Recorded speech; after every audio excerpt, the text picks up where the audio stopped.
stated objective in the '08 campaign was to have a civilian force equal in strength to the military. And so this buying of guns wholesale and buying of ammunition in astronomical amounts indicates that the Obama administration is proceeding apace with that goal in mind. Now, if they really want to provoke a confrontation, a violent confrontation, I can't think of a better way than to try to go door to door and confiscate guns. They'll get a few at the beginning, but it won't go well if they continue. And I think the only conclusion one can draw is that may be what they are looking for. They want to provoke something, and, you know, what's a few police to make it look like those hot-headed militia guys are at it again.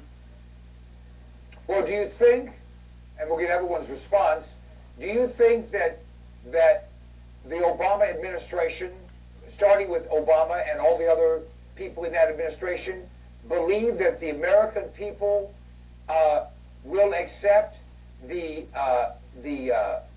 use of strength, be it the military or non-military, to forcibly disarm and in the process hurt, kill, imprison not one, not 100, but thousands, maybe tens of thousands, maybe hundreds of thousands of Americans? Do you really think they think that will be able to move forward? Well, they may well believe their own ideology quite in a thoroughgoing fashion, and if so, then I think they might assume that, well, if the president has said something, that makes it law, and therefore that would give them, they think, the psychological edge, because resisting their orders would be breaking the law. Now, I don't want to go too crazy here, but let me just say my honest opinion after I heard that the first time when I was preparing for the show. I really am depressed, because when I hear stuff like that, I think there's no hope. There's no hope.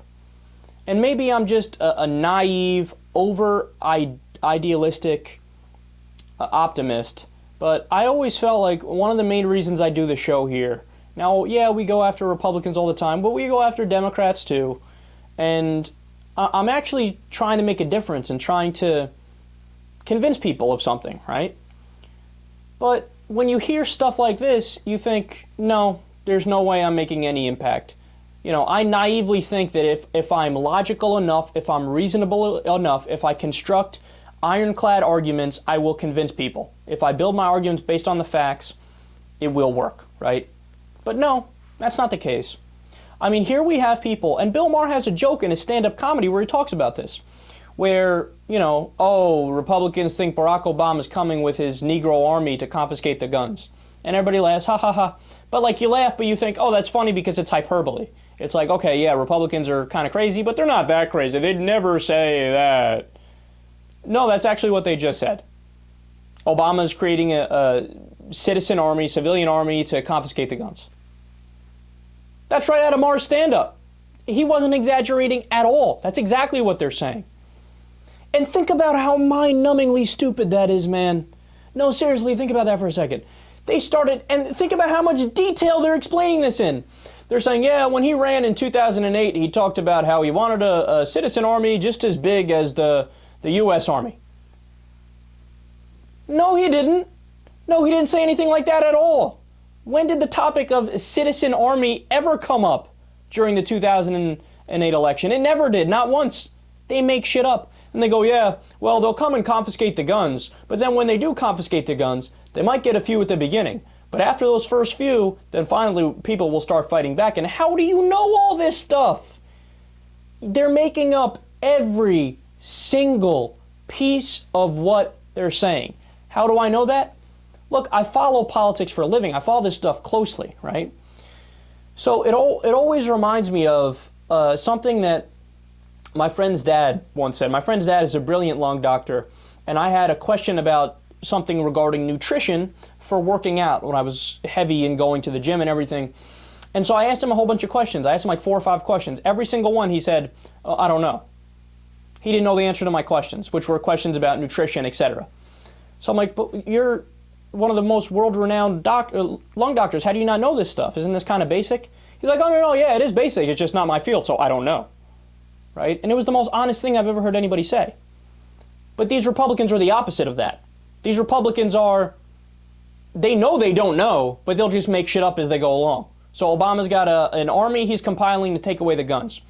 So then why is it that none of the bills proposed by the Democrats or Barack Obama take away any of the guns, right? The strongest legislation we had was banning assault weapons, and it wasn't even retroactively. It's from the future out, so you can keep them if you have them. That's not going to pass, by the way, so that's gone, right? Banning high-capacity magazines, that's not going to pass either. That's done. Maybe the most we'll get is background checks, which 90% of the American people agree with. Ooh, what strong legislation. So nothing is going to be done. But they're out there saying that he's going to confiscate the guns with a non-existent citizen army. Barack Obama is as pro-establishment a politician as I've ever seen. I mean, he said we were going to get change. As Cenk Uygur of the Young Turks says, we get pocket change, right? I mean, the Wall Street reform was as weak can be. That's why you see corporate profits at an all-time high and the middle class still struggling, right?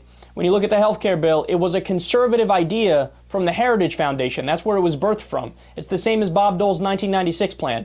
The guy is a moderate Republican from a few generations ago. But these right-wing idiots go out there and they talk about, they just make stuff up.